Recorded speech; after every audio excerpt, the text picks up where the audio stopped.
Daily. Taste the Daily. Sir பாஜக தோத்ததுக்கு காரணம் நீங்க எப்படி பாருங்க? முதல் ஆள் சூத்திரதாரி யாரு அப்படின்னா குருமூர்த்தின்னு சொல்லுவாங்க. அவருக்கு ஒத்து ஊதுன ரங்கராஜ் பாண்டே, கோலாகலா சீனிவாஸ், அப்புறம் ஜேவிசி ஸ்ரீராம், அப்புறம் மாரிதாஸ், இவங்க அத்தனை பேரும் சேர்ந்து தான் பாஜகவை குழியில போட்டு புதைச்சாங்கன்னு நான் சொல்லுவேன். அண்ணாமலைக்கு அரவக்குறிச்சியில் இவங்க பண்ண துரோகமோ, கோயம்புத்தூர் தெற்கில் அவங்க கோயம்புத்தூரில் நிற்கும்போது இவங்க பண்ண அண்ணாமதிமுக பண்ண துரோகத்துக்கு நல்ல பலனை மக்கள் நல்லாவே கொடுத்துருக்காங்க. அவருடைய சாபமே இது இவங்களை விளக்கவே விடாது. இன்னைக்கு ரிசல்ட்ல இப்போ எவ்வளோ வந்திருக்கு தெரியுமா? பிஜேபியினுடைய ஓட்டு வங்கி 2.98%. 3% இல்லை. இந்த ஓட்டவளம் எங்க போச்சுது? அப்படியே விஜய்க்கு தானே போச்சுது. துண்டாடுறதுக்கு ஒரு போலீஸ்காரன் வந்துட்டானே மக்கள் நம்பும் போது அவரை பிடிச்சி ஓரம் கட்டி வச்சிங்க. இப்போ அவர் போட்ட பாதையில விஜய் கரெக்டா இறங்கினாரு, அடிச்சு தூக்கிட்டு வந்துட்டாரு. ஸ்டாலினே தோத்துட்டாரா இல்லையா? சரி, அண்ணாமலைக்கு காலி பண்ணணும்னு சொல்லி ஒரு கும்பல் வேலை பார்த்தாங்கல்ல, கட்சிக்குள்ள இருந்து யாரெல்லாம் பார்த்தா முக்கியமா 4 பேர். அந்த 4 பேருடைய லட்சணம் என்னது? அங்க வானதி சீனிவாசன் கோவை 3வது இடம், கேவலமான தோல்வி. 43,000 ஓட்டு வித்தியாசம்.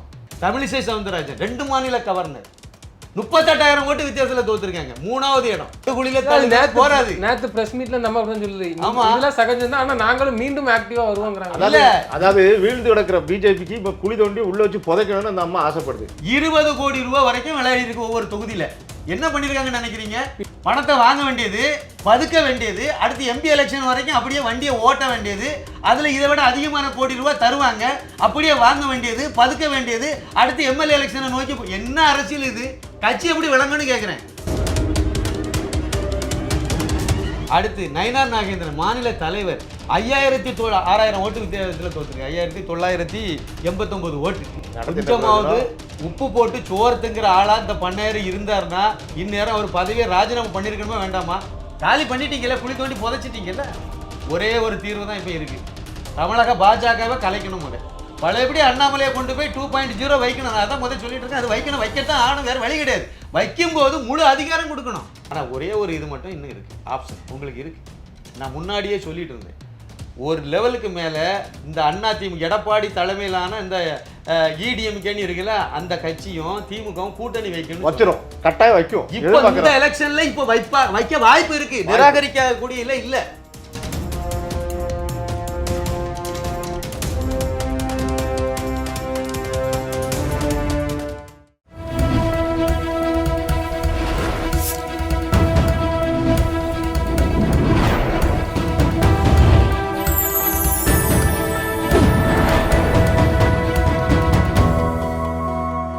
சேனல் 5 தமிழ் நேயர்களுக்கு வணக்கம். இன்றைய நேரலில் நம்மோடு பேச இருப்பது இயக்குனரும் தேசியவாதியுமான திரு சின்னப்பா கணேசன் மற்றும் தேசியவாதி முரளிராம் அவர்கள். சார் வணக்கம். வணக்கம். வணக்கம். 2 பேருக்கும் வணக்கம். சார், தேர்தல் முடிவுகள் வந்துருச்சு. ஒரு பக்கம் தாவேக்கா அவங்க வெற்றி பெற்றாங்க, அதுவும் தொங்கு சட்ட சமயம் இருக்குது. ஆட்சி அமைக்க போகிறது தான் அவங்க தாங்கிற மாதிரி பேசுகிறாங்க. அதை அப்படியே கொஞ்சம் ஓரம் தள்ளுங்க. அதிமுக தெருவும் திண்ணயமாக போயிட்டு நீங்கள் சொன்ன மாதிரியே போயிட்டு, நான் அதெல்லாம் சொல்கிறேன். பாஜக ஏன் தோத்துச்சு?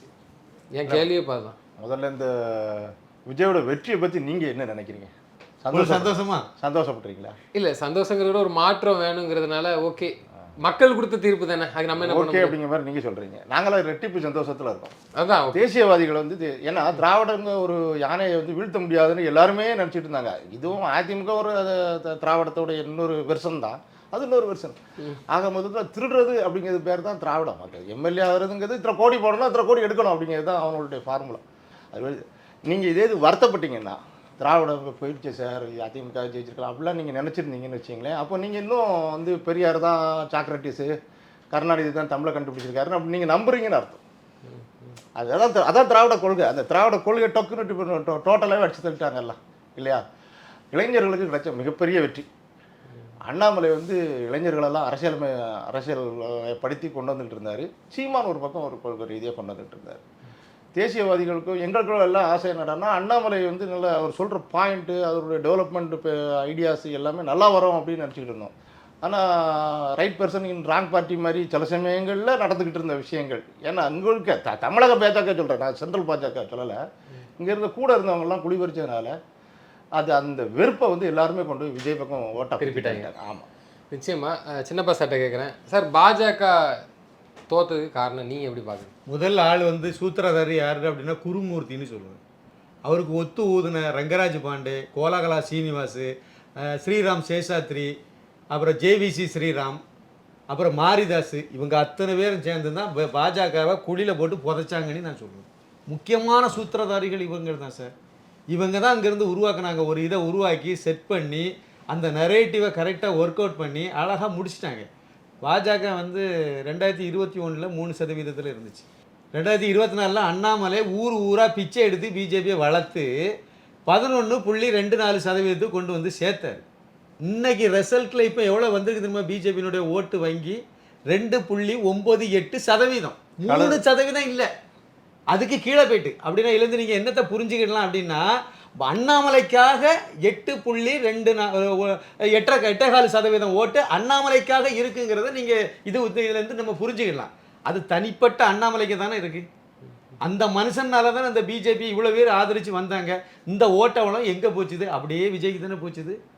திமுகவை எதிர்த்து ஏதாவது ஒரு அரசியல் கட்சி இன்க்ளூடிங் சீமான் போல்டு அரசியல் நடத்தினாங்களா? அந்த ஊழலெல்லாம் பேசவாவது செய்தாங்களா? எம்ஜிஆர் பேசினார்னா விட்டுருவார், ஜெயலலிதா பேசுவாங்க விட்டுருவாங்க, அது பிறகு தொட மாட்டாங்க. ஆனால் இப்போ அப்படியா இருந்துச்சு? அண்ணாமலை வந்த உடனே முதல்ல கை வச்ச இடமே அடிமடி தானே திமுகவுக்கு தானே வச்சார். கடைசி வரைக்கும் போல்டாக நின்னார்ல. அவரை செயல்பட விட்டீங்களா? அப்படியே அவரை இழுத்து மூடணும்னு நினச்சிங்க, காலி பண்ணீங்க. இந்த சித்தாந்தத்தை வச்சுக்கிட்டு தான் இவங்க என்ன செய்தாங்கன்னா, பிஜேபியினுடைய மாநில தலைவராக அண்ணாமலை இருக்கக்கூடாது. இதுதான் இவங்களுடைய அஜெண்டா. இவங்க பிஜேபி வெற்றி பெறணும், அது விளங்கணும்னு நோக்கம் கிடையாது. பிஜேபி எப்படி நாசமாக போயிடும், அது வேற, நாசமாக்கிடலாம். ஆனால் அண்ணாமலையை பாஜக தலைவராக வைக்கக்கூடாது. ஏன்னா வச்சா கட்சியை வளர்த்துட்டாரு, இன்னும் வளர்த்துருவார். குருமூர்த்தி சொல்லலை, அவருக்கு திருவாயினால மொழியலை. அப்படியே அது பாஜக பயங்கர வேகத்தில் போச்சுது, அண்ணாமலை கொண்டு போயிட்டாரு. அதை வந்து மேலே வந்து அதை ஸ்பீடு 30 கிலோமீட்டரில் போங்கலாம், இல்லை 15 கிலோமீட்டரில் போங்க. ஆமை கூட போய், அதாவது ஆமை முயல் ரெண்டும் போட்டி போட்டுச்சுன்னு ஒரு கதை சொல்லுவாங்க தெரியுமா? போச்சுது, ஆமை வந்து வெற்றி பெற்றுச்சு, முயல் வந்து தோத்துச்சு. ஏன் அப்படின்னு கேட்டா, முயல் ஆமை, முயலாமை. ஆமா, நீ முயலல, அதனால முயன்று ஒருத்த கொண்டு வரான், அவனை பிடிச்சி காலையில். நோக்கம் வேற ஒன்றும் கிடையாது. பிஜேபி வளரக்கூடாது. பிஜேபி தனியாக அண்ணாமலை தான் வந்து தனிப்பட்ட அண்ணாமலைக்கு பேரும் புகழும் போயிட்டு போட்டு மோடிக்கு பேரும் புகழும் போகலையா? இங்கே தனி மனித இது கிடையாது, துதிப்பாடுதல் கிடையாது. மோடியை பற்றி என்ன அடிப்படையில் துதி பாதிக்கிட்டு இருக்கீங்க? இது மோடின்னு சொல்கிற மாதிரி எதுக்கு சொல்கிறோம்? தனி மனிதன் தான் சார் வேணும் இங்கே. இப்போ வந்து விஜய் வெற்றி பெற்றிருக்காருல, விஜய் எங்கள் மதுரவாயில் தொகுதியில் பெஞ்சமின் வெற்றி பெறுவார்னு நானே சொன்னேன். ஆனால் ஏன்னா அந்த அளவுக்கு வேட்பாளரே தெரியாது வெளியே. அங்கே வந்து நான் சொல்லியிருக்கேன், ஒரு பெஞ்சு போட்டு 3 பேர் தான் விஜயினுடைய ஆட்கள் உட்கார்ந்து 2 கோடி பரிதாபமாக உட்கார்ந்துருந்தாங்க. ஆனால் இன்னைக்கு 44,000 45,000 ஓட்டு வித்தியாசத்தில் வெற்றி பெற்றிருக்காங்க. எவ்வளோ பெரிய புரட்சி நடந்திருக்கு. தனி மனிதனை வச்சு தானே வந்துச்சு, விஜய்க்காக தானே வந்துச்சு. ஒத்துக்கணும்ல, சல்யூட் அடிக்கணும்ல விஜய்க்கு. இந்த இடத்துல அவரால் தானே இது நடந்திருக்கு. அண்ணாமலை தானே இதுக்கு பாதை போட்டார். திமுகவை முத அடிமடியில் கை வச்சது அவர் தானே. இந்த ரவுடிகளை துண்டாடுறதுக்கு ஒரு போலீஸ்காரன் வந்துட்டானே மக்கள் நம்பும்போது அவரை பிடிச்சி ஓரங்கட்டி வச்சிங்க. இப்போ அவர் போட்ட பாதையில் விஜய் கரெக்டாக இறங்கினார், அடித்து தூக்கிட்டு வந்துட்டார். ஸ்டாலினே தோத்துட்டாரா இல்லையா? இந்த இடத்துல இப்போ அண்ணாமலையில் வெற்றியை கொண்டாடி இருக்க வேண்டிய இடம்ல அவர். நீங்கள் அப்படியே விட்டுருந்தீங்கன்னா அதே கூட்டணியில் இப்போ எடப்பாடி அட்ரஸ் இல்லாமல் நான் ஏற்கனவே சொன்னேன் தான், தெருவு தினமே இருப்பார்ல, போயிட்டார. ஆமாம், அதை கெடுத்தது இவங்க. இதை கெடுத்தனால வந்த விளைவு என்ன தெரியுமா? விஜய் வந்து எடுத்த எடுப்பிலே 34.92%, 35% ஓட்டு அவர் வாங்கிட்டார். திமுக 2வது இடத்துல 24.19% ஓட்டு வாங்கியிருக்கு. அதிமுக 21.22% ஓட்டு வாங்கியிருக்கு. இதுவும் பிஜேபியினுடைய ஓட்டு எல்லாம் சேர்த்து தான் வந்து நிற்கிறார். இப்போ 10% கீழே போயிருக்க வேண்டிய ஓட்டு நின்றுருக்கு. பிஜேபி 2.98% நிற்கிது. சரி, அதிமுக அண்ணாமலைக்கு காலி பண்ணணும்னு சொல்லி ஒரு கும்பல் வேலை பார்த்தாங்கல்ல, கட்சிக்குள்ளே இருந்து யாரெல்லாம் பார்த்தா, முக்கியமாக 4 பேர். அந்த 4 பேர்னு இப்போ பரபரப்பாக பேசிகிட்டு இருக்கோம்ல, அந்த 4 பேருடைய லட்சணம் என்னது? அப்படியே நீங்கள் வந்து வாங்க, வானதி சீனிவாசன் கோவை 3வது இடம், கேவலமான தோல்வி, 43,000 ஓட்டு வித்தியாசம். 3வது இடத்துல போனது மட்டும் இல்லை, வெற்றி பெற்றவருக்கும் இவங்களுக்கும் இடையில வித்தியாசம் எவ்வளவு? 43,000 ஓட்டு வித்தியாசம். வெற்றி பெற்றது யாரு? புதுசாக வந்த கட்சி. ஆமாம், விசில் வெற்றி பெற்று மேலே போயிட்டு. அப்போ நீங்கள் என்ன வேலை பார்த்தீங்க? நீங்கள் அப்போ தேசிய மகளிர் அணி தலைவின்னு சொன்னீங்க, நாங்கள் வந்து அப்படி. நீங்கள் இப்போ எவ்வளவு கேவலமான தோல்வி தோத்திருக்கீங்களா இல்லையா? அடுத்து தமிழிசை சவுந்தரராஜன் 2 மாநில கவர்னர் 38,000 ஓட்டு வித்தியாசத்தில் தோத்துருக்காங்க, 3வது இடம்.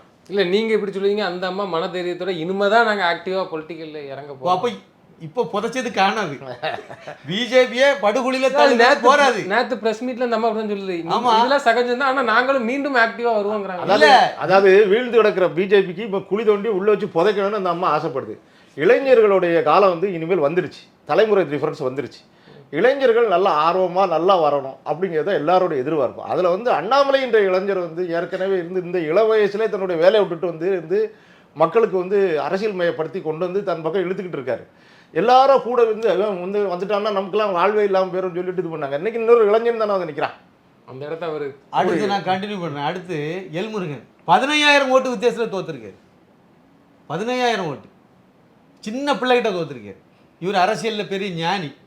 அடுத்து நயினார் நாகேந்திரன் மாநில தலைவர் 6,000 ஓட்டு வித்தியாசத்தில் தோத்துருக்கு. 5,989 ஓட்டு வித்தியாசத்தில் தோத்துருக்கு. அவர் தான் கும்பாபிஷேகம் கோபுரத்துக்கு நடத்த போறேன்னு சொன்னாரு. கொஞ்சமாவது உப்பு போட்டு சோர்த்துங்கிற ஆளா இந்த பண்ணையார் இருந்தாருன்னா இந்நேரம் அவர் பதவியை ராஜினாமா பண்ணியிருக்கணுமா வேண்டாமா? தமிழக பாஜகவினுடைய தலைவராக நான் அந்த வந்த பிறகு இந்த கட்சி இவ்வளவுக்கு 27 இடத்துல நின்று, 27 இடம் மட்டும் கிடையாது, தமாக நின்னதெல்லாம் தாமரை சின்னம் எல்லாம் சேர்த்து கிட்டத்தட்ட 33க்கு மேலே தாமரை சின்னத்தில் நின்று இந்த கட்சி படுகுலுக்கி போயிட்டு என்னால் தான் இந்த வீழ்ச்சி அடைஞ்சு போச்சு பாஜகவுக்கு, அதனால நான் மாநில தலைவர் பதவியிலிருந்து வெளியேறேன்னு சொல்லி உடனே ராஜினாமா பண்ணியிருக்கணுமா வேண்டாமா? தெண்டலா வீசுவார். இல்லை, ஆமாம், தெண்டல் இவ்வளோ வீசும்னு எதிர்பார்க்கல. கோபாலபுரத்தை மாட்டி தெண்டல் வீசும்னு நினைச்சார், சொன்னார். தெண்டலாய் தான் நான் இருப்பேன்னாரு. அது கோபாலபுரத்தை மாற்றி நோக்கி தான் வீச போகுதுன்னு முதல் தெரிஞ்சுது. ஆனால் இவ்வளவு தூரம் வீசும்னு நம்ம நினைக்கல. இதில் நம்ம ஏற்கனவே சொன்ன பாயிண்ட் தான். நயினார் நாகேந்திரனுக்கு எதிரான திமுக வேட்பாளர் எவ்வளோ பிரபலமான ஆள் கிடையாது. ஆனால் இப்போ அவர் வெற்றி பெற்றிருக்காரு, அது வேற கதை. அது சூழ்நிலையில் வெற்றி பெற்றிருக்காரு, அதான் விதி. அப்போ திமுக ஒரு அண்டர்லிங்க் பண்ணிருக்கீங்களா இல்லையா? எல்முருகனுக்கு எதிராக நின்ன திமுக வேட்பாளர் யாரு? பாரதிக்கு எதிராக நின்ன திமுக வேட்பாளர் யாரு? தமிழிசை சவுந்தரராஜனுக்கு எதிராக நின்ன திமுக வேட்பாளர் யாரு? நீங்க அண்ணா திமுகவில் இந்த தொகுதி வேணும்னு எடப்பாடிட்ட கேட்டு வாங்கவும் தெரிஞ்ச உங்களுக்கு திமுகவில் ஒரு அண்டர்லிங்க் பண்ணி டம்மியான வேட்பாளர் அட்ரஸ் இல்லாத ஆளை போடுன்னு சொல்லி கேட்டு இதே வாங்க தெரிஞ்சதுன்னா நீங்க வந்து எப்படி தேசியவாதி கட்சி எப்படி வளர்ப்பீங்க? காலி பண்ணிட்டீங்கல்ல, குழி தோண்டி புதைச்சிட்டீங்கல்ல. ஒரே ஒரு தீர்வு தான் இப்போ இருக்கு. தமிழக பாஜகவை கலைக்கணும், நிர்வாகத்தை கலைக்கணும். தலைவர்லேருந்து எல்லாத்தையும் ஒன்று அவர் ராஜினாமா லெட்டர் கொடுத்தாருன்னா அவர் கௌரவமாக இருப்பார். இல்லைன்னா மேலே இருந்து இதுக்கு பொறுப்பு எடுத்து உடனே கிளம்புன்னு சொல்லணும், கிளப்பணும். இல்லைன்னா கட்சி எப்படி வளரும்? வாட்ச்மேனை போதுக்கொண்டு வெளியே அனுப்பிடணுங்காரு. புதுசாக போடணும் சார். இளைஞர் பக்கம் தமிழகம் திரும்பிட்டு அதை நீங்கள் சுதாரிக்கலைன்னா எந்த காலத்துலையும் மீளாது. பழையபடி அண்ணாமலையை கொண்டு போய் 2.0 வைக்கணும். நான் அதான் முதல் சொல்லிட்டு இருக்கேன். அது வைக்கத்தான் ஆகணும், வேறு வழி கிடையாது. வைக்கும்போது முழு அதிகாரம் கொடுக்கணும். அண்ணாமலைக்காக 8.4% ஓட்டு இருக்குங்கிறத நிரூபிச்சிட்டீங்கல்ல அந்த இடத்துல. இவ்வளவுக்கு ஒரு பிரச்சாரம் வேற பண்ணார். பிரச்சாரம் பண்ண இடத்துல எல்லாம் அவரு வந்து என்ன சொல்லியிருக்காங்க அப்படின்னா அண்ணாமலையை பார்த்து பரிதாபப்பட்டிருக்காங்க. இவ்வளவு பெரிய மனுஷனை அநியாயமா ஓரங்கட்டி வச்சுட்டாங்களே இவங்கன்னு சொல்லியே வந்தவங்க எல்லாம் இந்த விசிலுக்கு ஓட்டு போட்டுருக்காங்க. இப்போ நீங்க சொன்னீங்க அண்ணாமலை அவர்கள் வந்தாலும் உள்ள ஃபுல் ஃப்ரீடமா அவர் எடுத்து வரணும். அது எப்படி நடக்கும்? ஃபுல் ஃப்ரீடம் கொடுக்காம அவர் வந்து எதுக்கு? அவர் ஏற்கனவே ஒரு ஐபிஎஸ் ஆஃபீஸர், முதல்ல சொல்லிட்டார் நான் ஒன்றும் இங்கே மேனேஜர் வேலை பார்க்க வரலன்ட்டு. ஆனால் இனிமே வந்து இந்த முடிவெடுக்கிறதில்ல நாங்கள் மையக்குழு மேற்குழு அந்த குழுவெல்லாம் வேலையே ஆகாது. மாநில நிர்வாகிகள் பதவி எல்லாத்தையும் கலைச்சிடணும். அண்ணாமலையே கையில் கட்சியை கொடுத்து நீங்கள் பண்ணுங்கன்னு சொல்லி முழு சுதந்திரமும் கொடுத்து மாநில நிர்வாகிகள் அத்தனை பேரையும் அனுப்பி எடுத்துட்டு ஃப்ரெஷ்ஷாக போடணும். அவருக்கு சாதகமான ஆளை போடணும் முக்கியமாக. அப்போ தான் ஜெயிக்க முடியும். இவர் வடக்கன்னா அவன் தெற்கணி இருக்கிறவனை வச்சு என்ன பண்ணுவீங்க? வானதி அப்படி தான் செய்தாங்க, தமிழிசையும் அப்படி தான் பண்ணிச்சு. எல்லாமே குழி பறிக்கிற வேலை தானே செய்தாங்க. அந்த குழியில் அவங்களே விழுந்துட்டாங்கல்ல. இப்போ அதான் கருணாநிதி ஃபார்முலா. அடுத்தவங்களை குழி பறிக்கிறது தான் கருணாநிதி ஃபார்முலா. அது நம்ம கட்சிகளே எடுத்துக்கிட்டே இவங்களே பண்ணிக்கிட்டு இருந்தாங்கன்னா அண்ணாமலை எப்படி முழு சுதந்திரம் கொடுக்கணும். அவர் அதில் எதுலேயுமே தலையிடக்கூடாது. அப்படி ஃபுல்லாக 5 வருஷம் கொடுங்க. நீங்கள் வரக்கூடிய தேர்தலில் இப்போ கொடுத்தீங்கன்னா வரக்கூடிய உள்ளாட்சி தேர்தலில் பழையபடி கட்சி 3வது இடத்துக்கு வரும். இப்போ 7வது இடத்துல இருக்குது தெரியுமா? பிஜேபி 7வது இடத்துல இருக்குது. கன்னியாகுமரி மாவட்டத்தில் 5 இடத்துல தாமரை சின்னம் நின்றுருக்கு. 5 இடத்துலையும் 3வது இடம். 5 இடத்துல வெற்றி பெற்று எம்ஆர் காந்தி சிட்டிங் எம்எல்ஏ 3வது இடம். அதே தொகுதி பத்மநாபன் தொகுதி தமிழக பாஜகவினுடைய முதல் எம்எல்ஏ தந்த தொகுதி பத்மநாபன் தொகுதி. அதுக்கு 10 வருஷத்துக்கு முன்னாடி 84 காலகட்டத்திலேயே இந்து முன்னணி ஆதரவோட வை பாலச்சந்திர விட்டு வெற்றி பெற்ற தொகுதி. அந்த தொகுதியில் 3வது இடம். 2வது இடம் யாருன்னு நினைக்கிறீங்க? விசில். கன்னியாகுமரி மாவட்டத்தில் நீங்கள் உள்ளாட்சி தேர்தலில் எடுத்து பார்த்தீங்கன்னா 300க்கு மேற்பட்ட இடங்களில் கடந்த 5 வருஷத்துக்கு முன்னாடி நடந்த உள்ளாட்சி தேர்தலில் 300க்கும் மேற்பட்ட இடங்களில் வந்து பாஜக வந்து வெற்றி பெற்றுச்சு. உள்ளாட்சி நிர்வாகத்தில் வெற்றி பெற்றுச்சு. அதனால தான் அது 3வது இடத்துக்கு வந்துச்சு. 75% அந்த பிரதிநிதிகள் கன்னியாகுமரி மாவட்டத்திலேருந்து வந்தாங்க. அந்த கட்சியாக இந்த மாதிரி நாசமாக போச்சுது. அன்னைக்கு அங்கே இருந்தது தர்மராஜ்னு ஒருத்தர் மாநில தலைவராக இருந்தார். இந்த அளவுக்கு கொண்டு வந்தாங்கல்ல, அந்த கட்சி அன்னைக்கு பாதாளத்தில் போய் விழுந்து கிடக்கு. அப்போ அவ்வளோத்தையும் மாற்றணும். நீங்கள் மாவட்ட இதில் இருந்து மாநிலம் வரைக்கும் நிர்வாகிகளெல்லாம் நீங்கள் களை பிடுங்கணும். யார் யார் கரெக்டாக வேலை செய்கிறாங்களோ அவங்கள கண்டினியூ பண்ண வைக்கணும். யார் யார் இந்த மாதிரி உள்ளடி வேலை பார்க்குறது, இந்த இன்னைக்கு உள்ள தகவல் படி சொன்னால் வெளிப்படையாக சொல்லலாம்னு நினைக்கிறேன். 20 கோடி ரூபா வரைக்கும் விளையாடி இருக்கு ஒவ்வொரு தொகுதியில். என்ன பண்ணியிருக்காங்கன்னு நினைக்கிறீங்க? பிஜேபி தொகுதியில் பிஜேபி ஒவ்வொரு தொகுதியிலும் 20 கோடி அளவுக்கு பணம் வந்ததா சொல்கிறாங்க.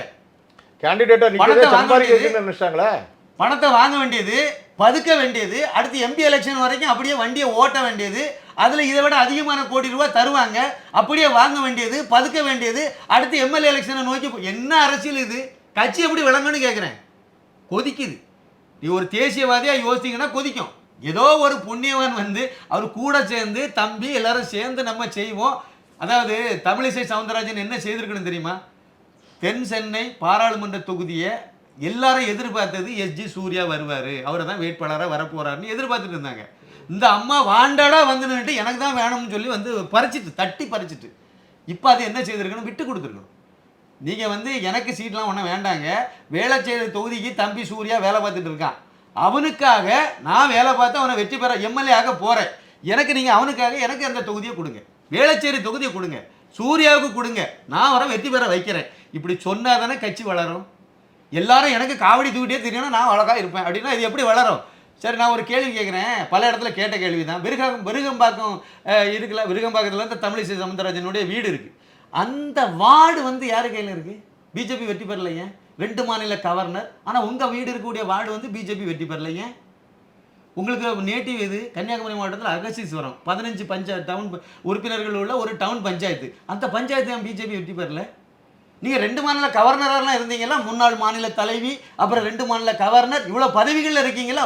உங்கள் வார்டை நீங்கள் வெற்றி பெற வைக்கலைன்னா பிஜேபி எப்படி வளரும்?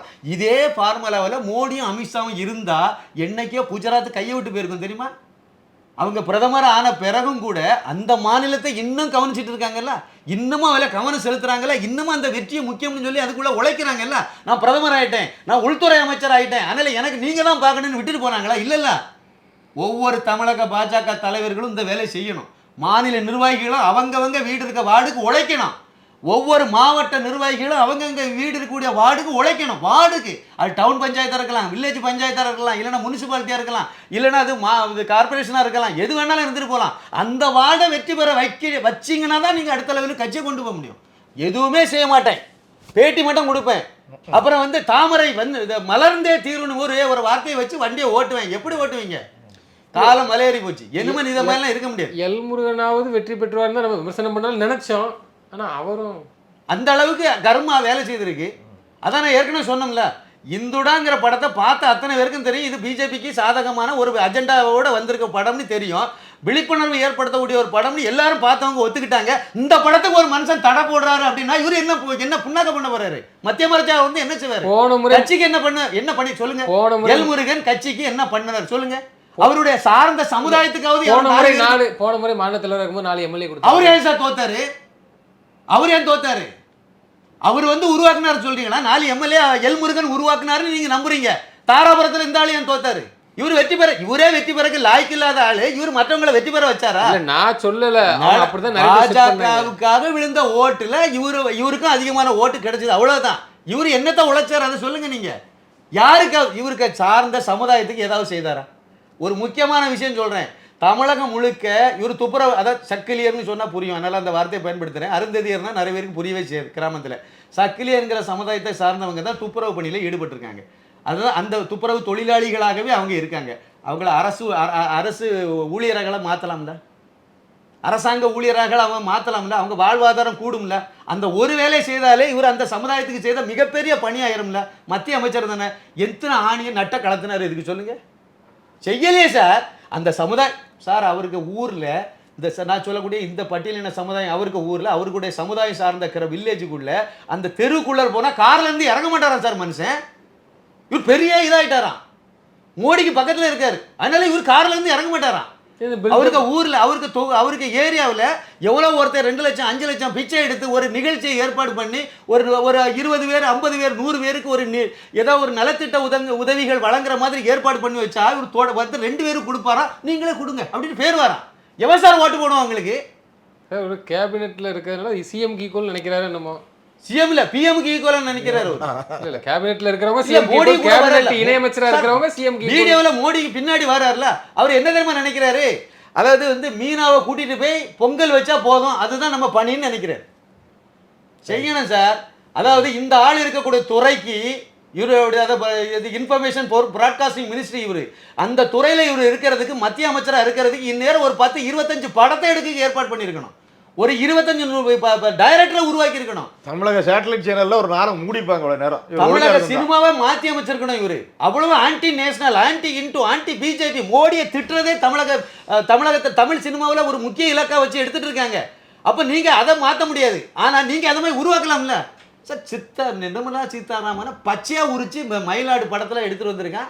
படம் ரிவைசிங் கமிட்டி கூட போகல, ரிப்போர்ட்டர் கேட்குறாங்க.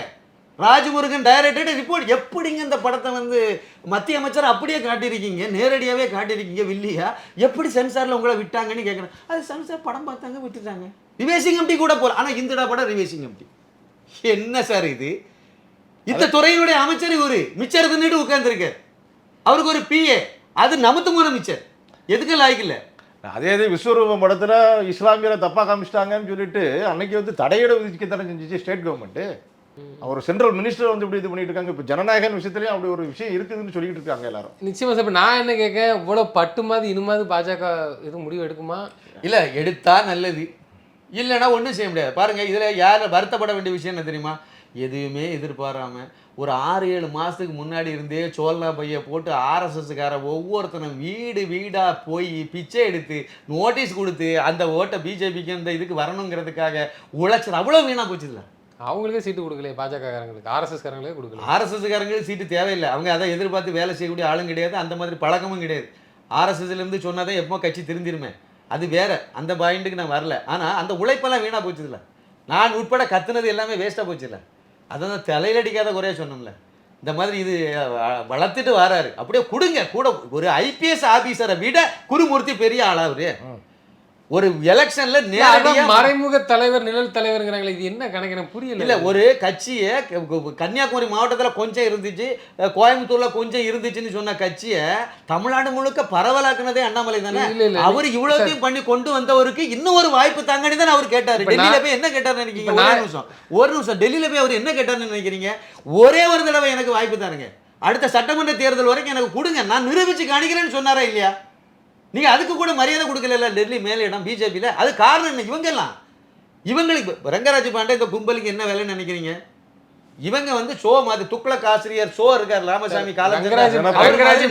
ரங்கராஜ் பாண்டேல நம்ம அரசியல் பேச மாட்டேன்னு நினைக்கிறேன். ஆனா அவரு யாரு விஜய் 10 தொகுதி கூட வாங்கலாம், இனிமேல் பேச மாட்டேன்னு இல்ல. அவரு இங்க ஒரு குத்து, தென்னை மரத்துல ஒரு குத்து, பனை மரத்துல ஒரு குத்து, திமுகவுக்கு ஒரு குத்து, அண்ணா திமுகவுக்கு ஒரு குத்து. திமுக விட்டு அண்ணா திமுக வரணும்னு நினைச்சதுல இவங்க ஒருத்தாங்க. இன்னொன்று தெரியுமா, எடப்பாடி பழனிசாமிக்காக வேலை பார்த்தவங்க இவங்க. அதாவது எனக்கு தெரிஞ்ச ஒரு சில தகவல்களை நான் சொல்லட்டுமா? அண்ணாமலை வந்து இந்த எலெக்ஷன் முடிந்த வரைக்கும் அவரை அங்கங்கே லேசாக போட்டோவில் காணிச்சிடுங்க. இது வந்து பாஜக தலைமை மாநில தலைமை இடத்துல இருந்து வெளியே வந்த தகவல். அது வரைக்கும் லைட்டாக காணிச்சிடுங்க. எலெக்ஷனில் நம்ம நிறைய இடத்துல நம்ம வெற்றி பெற்றுவோம். அது பிறகு அண்ணாமலை அப்படி தானாகவே காணாமல் போயிடுவார். அப்போ உங்கள் நோக்கம் வந்து அண்ணாமலைக்கு ஒழிக்கணுங்கிறத தவிர வேறு எந்த அஜெண்டாவும் இல்லை. அதை மட்டுமே தான். இப்போ அவ்வளோ தூரம் ஒழிஞ்சு போயிட்டீங்களா? இப்போ தர்மம் ஜெயிச்சிச்சு. ஆமாம், நீங்கள் இடத்துல இருந்து வந்து பழித்தது அண்ணாமலை சாபம். ஆமாம், வேற என்னது? அண்ணாமலை சாபம் இல்லை, அண்ணாமலைக்கான ஆதரவாளர்கள் அவங்களுடைய சாபம். அண்ணாமலை அது வெள்ளாந்தியா இன்னமும் வேலை செய்து தான் இருக்காரு. அவர் மோடிக்காக இன்னமும் உழைச்சிட்டு இதெல்லாம் யோசிக்காம இல்லை. ஆனால் அவருக்கு என்னன்னா, நீங்கள் ஒரு வாய்ப்பு, ரெண்டாவது இந்த அளவு கட்சியை வளர்த்தவனுக்கு அடுத்த எந்த லெவலுக்கு கொண்டு போகணுங்கிறது தெரியாது. இன்னொரு விஷயம், அவர் என்ன சார் கேட்டாரு? அண்ணா திமுகவை அழிக்கணும் ஒழிக்கணும்னு அவருக்கு அஜெண்டாவே கிடையாது. பழைய அண்ணா திமுகவை மாத்துங்கன்னு கோரிக்கை வச்சார். பிரிஞ்சு போன சசிகலா உள்ள கொண்டு வாங்க, தினகரனை உள்ள கொண்டு வாங்க, ஓபிஎஸ் உள்ள கொண்டு வாங்க, அதை கட்டமைச்சிங்கன்னா அதிமுக பாஜகவோட பெரிய சக்தி வாய்ந்த கட்சியா மாறிடும். அப்ப நம்ம கூட்டணி வச்சா அது வந்து மக்கள் ஏத்துக்குவாங்க, நல்லா இருக்குன்னு தான் சொன்னாரு. இதைத்தானே சார் செங்கோட்டைன்னு சொன்னாரு. செங்கோட்டையன் இதுக்கு தானே போராடினாரு. அவரை கட்சியை விட்டு தூக்கி வெளியே போட்டீங்க, இன்னைக்கு அவர் அமைச்சராக போறாரு. நீங்க நக்கிட்டு போக வேண்டியதுதான். இனிமே போச்சு சார். நான் நினைச்சேன் ஏதாவது எதிர்கட்சி தலைவர் பதவியாவது கிடைக்க போகுதுன்னு நினைச்சேன். மத்தியானம் வரைக்கும் அப்படித்தானே இருந்துச்சு. நேற்றுக்கு சாயந்தரம் என்ன நிலவரம் ஆகி போச்சு. அதுவும் இல்லாமல் உதயநிதிக்கு போயிட்டு அதுவும் எதிர்கட்சி தலைவர் கூட பதவி கூட உங்களுக்கு சட்டசபையில் கிடைக்காம போச்சு. போங்க, அவ்வளோதான். ஆனால் ஒரே ஒரு இது மட்டும் இன்னும் இருக்குது, ஆப்ஷன் உங்களுக்கு இருக்குது. நான் முன்னாடியே சொல்லிட்டு இருந்தேன், ஒரு லெவலுக்கு மேலே இந்த அதிமுக எடப்பாடி தலைமையிலான இந்த இடிஎம்கேன்னு இருக்குல்ல, அந்த கட்சியும் திமுகவும் கூட்டணி வைக்கணும், வச்சிரும், கட்டாயம் வைக்கும். இப்போ இந்த எலெக்ஷன்ல இப்போ வைக்க வாய்ப்பு இருக்கு, நிராகரிக்க கூடிய இல்ல. என்ன சொல்றீங்க? ஆச்சரியமா இருக்குல்ல. இல்ல இது தாவேக்கா திமுக கூட்டணிக்கு 73 சீட்டு இப்ப இருக்கு. 59 சீட்டு திமுகவுக்கு மட்டுமே இருக்கு.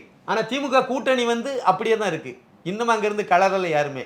விஜய் பக்கம் வர்றதுக்கு ஏதோ பேசுறாங்க, ஆனா ஒருத்தரை இன்னும் அங்க இருந்து வெளியே வரல. விருப்பம் இல்லாம தான் அங்க அதாவது அங்க இருந்து வெளியே கலரல. திமுக காங்கிரஸ் கூட தள்ளாடிட்டு தான் இருக்கு, வெளியே உறுதியா வருமாங்கிறதுல இன்னும் வரல. ஆனா அவங்களுக்கு மொத்தம் 73 சீட்டு இருக்கு. எடப்பாடிக்கு மட்டும், அதாவது அதிமுகவுக்கு மட்டும் 47 சீட்டு இருக்கு. ரெண்டையும் கூட்டினீங்கன்னா 120 சீட் ஆகி போச்சு. இப்பவுமே ஆட்சி அமைச்சு விடுவாங்க. யார் முதலமைச்சருங்கிறது திமுகவுக்கு பேரும்.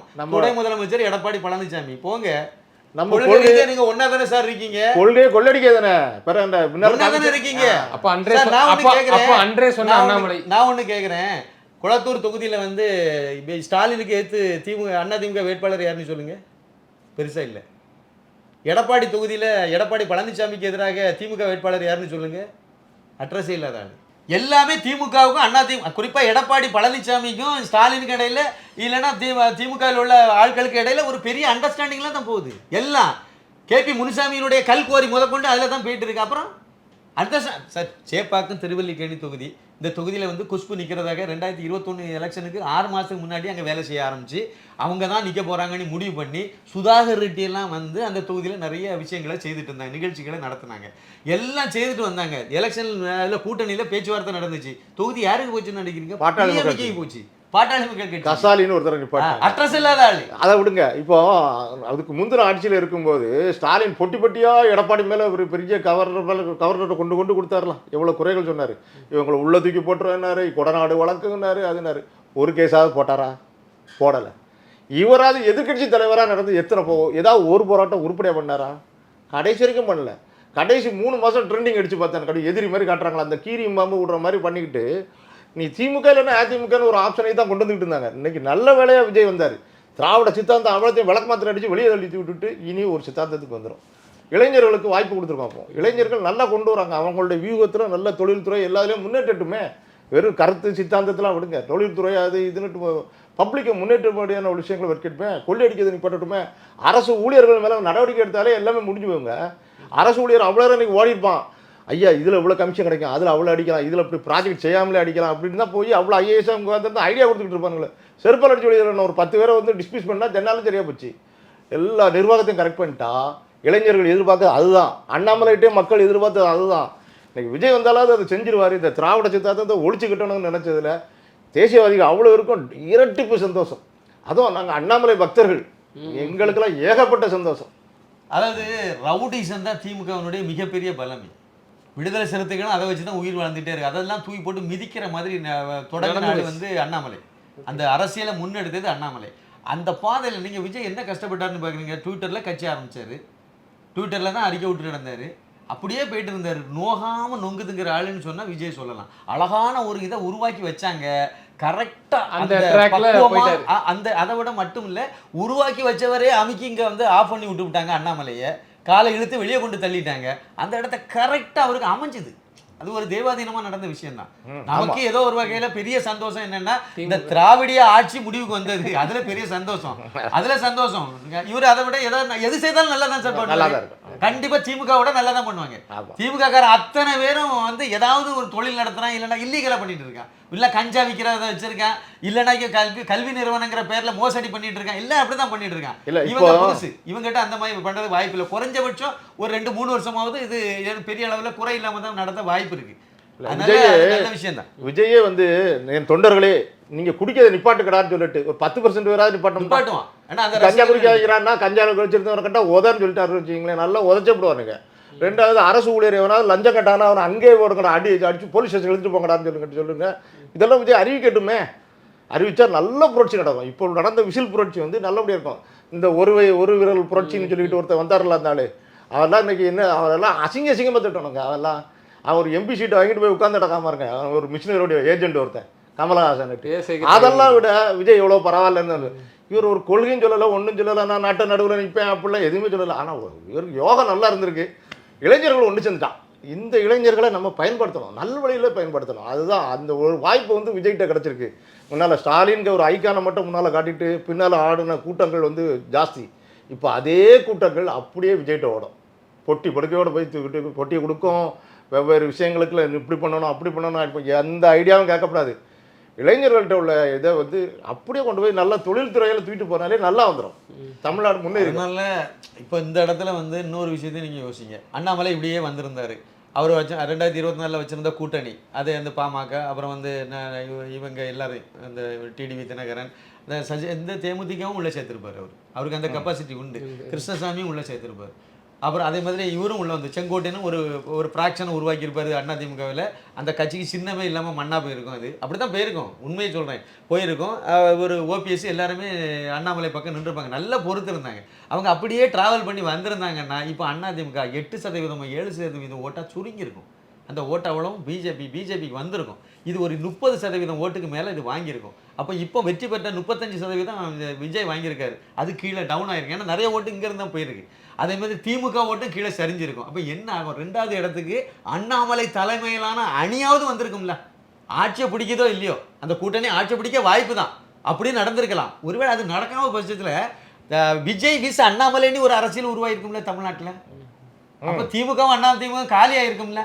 அது மக்களுக்கு ஒரு பெரிய நன்மையாக அமைஞ்சிருக்கும்ல. அதுக்கு அந்த கும்பல் வேட்டை வச்சுட்டு சொல்லிட்டீங்களா, அது வரக்கூடாதுன்னு பாடுபட்டாங்க இத்தனை பேர். இன்னும் பேசுவாங்க பாருங்க, நல்லா நாக்கில் தடவிட்டு பழையபடி வந்து இந்த கும்பல் பழையபடி வரும் பாருங்க. அதை இப்போ சொல்றாரு குருமூர்த்தி. அது வந்து அண்ணாமலை வேகமாக செயல்பட்டார்.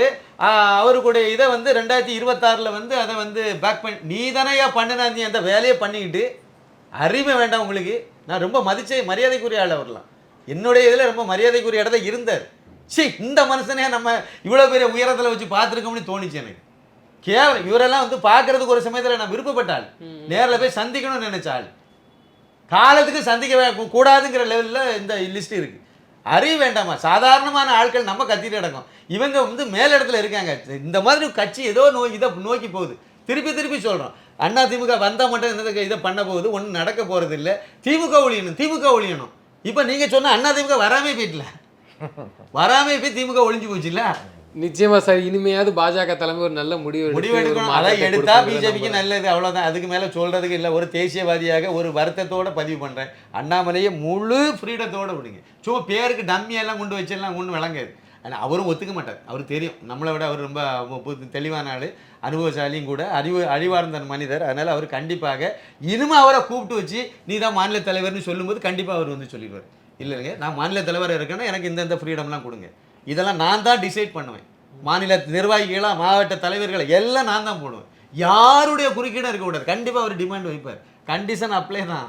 அதை போட்டால் மட்டும்தான் அங்கே சரி பண்ண முடியும். தனிநபரை துதிப்பாடி தான் தமிழகத்தில் ஆட்சியை பிடிக்க முடியும், இந்தியாவில் ஆட்சியை பிடிக்க முடியும். இந்தியாவில் எப்படி மோடியை முன்னிலைப்படுத்தி ஆட்சியை பிடிச்சோமோ அதே மாதிரி தமிழகத்தில் அண்ணாமலையை முன்னிலைப்படுத்தி தான் இப்போ அந்த வாய்ப்பை இழந்தாச்சு. 5 வருஷம் கழிச்சு உள்ள இதுக்கு போராடலாம். 1 வருஷம் கழிச்சு நடக்கக்கூடிய உள்ளாட்சி தேர்தலில் மறுபடியும் பிஜேபியை 3வது இடத்துக்கு கொண்டு வரணும்னா அண்ணாமலைக்கு சாய்ஸில் விட்டு அவர் விருப்பப்படக்கூடிய ஆளுக்கு பொறுப்புகளை கொடுத்து அப்போ தான் அது முறையாக போகும்.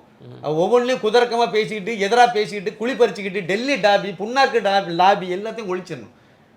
ஒரு விஷயத்த முதல் ஏற்கனவே பண்ணிட்டார். இந்த கோஷ்டி அவ்வளோத்தையும் காலி பண்ணார். அதான் இந்த இவனுங்க கடுப்பாகி போச்சு. எல்லா கோஷ்டியும் அழிச்சு தள்ளிட்டார் ஒரே இது பிஜேபின்ட்டு. இப்போ வந்து மறுபடியும் இதை பழையபடி வந்தால் பிஜேபிக்கு மற்ற ஒரு புத்துணர்ச்சியாக பழையபடி ஏதோ உயிர் கிடைக்கும். ஒரே ஒரு விஷயம், அண்ணாமலைக்கு அரவக்குறிச்சியில் இவனுக்கு பண்ண துரோகமோ, கோயம்புத்தூர் தெற்கில் அவங்க கோயம்புத்தூரில் நிற்கும்போது இவனுக்கு பண்ண அதிமுக பண்ண துரோகத்துக்கு நல்ல பலனை மக்கள் நல்லாவே கொடுத்துருக்காங்க. அவருடைய சாபமே இதில் இவனோட விளங்கவே விடாது அதிமுக. கடைசியாக நம்ம வாழ்த்துவோம். இன்றைய எடப்பாடி அதிமுகவும் ஸ்டாலினுடைய திமுகவும் கூட்டணி வச்சு ஆட்சியை பிடிச்சி சந்தோஷமா இன்னும் 5 வருஷம் இருக்கு. அந்த 5 வருஷம் தான் கொள்ளடிக்க முடியும். அதுக்கப்புறம் சந்தோஷமா இருங்க. கொள்ளையடிக்க முடிஞ்சா கொள்ளையடிக்க, என்னத்தையும் பண்ணா போக இருங்க. நிச்சயமா சார், தொடர்ந்து எங்கள் கருத்துக்களை பயந்தமைக்கு நன்றி. நன்றி நன்றி நன்றி, வணக்கம்.